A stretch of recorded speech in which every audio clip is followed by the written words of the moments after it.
Morning came as a black fog rolled away from a gray sky. The children huddled in the deepest corner of the basin. A wind rose, lightly at first, but then it seemed to tire of merely playing with the dust. It doubled its muscles and struck out at the rock walls. It struck again and again, causing whole mountains to tremble. Boulders, cliff, knolls, ridges, and peaks, everything seemed to tremble at once, from plateau to summit.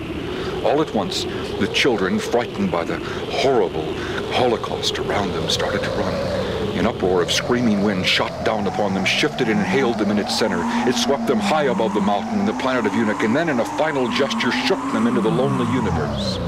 Below, Uneik exploded in an upheaval of blasting rock. And now they were free, these children, of the strange afterbirth of hell, commonly called the humans. They did not know how long they had been there.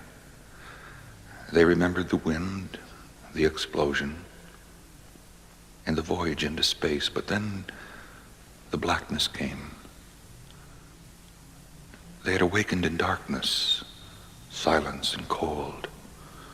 Not one breath of air, not one human sound nor glimmer of light could penetrate the ebony void they were engulfed in.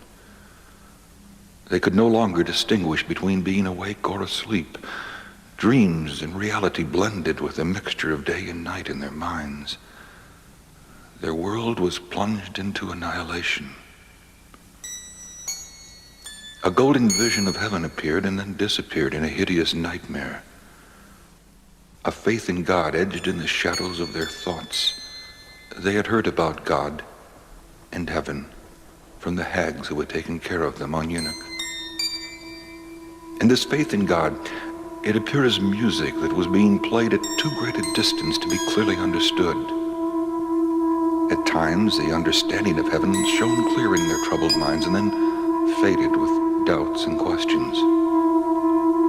They were numb, frozen, and petrified. And in a communion of souls, they prayed to this great God, the Father of man. And doubt vanished as faith appeared.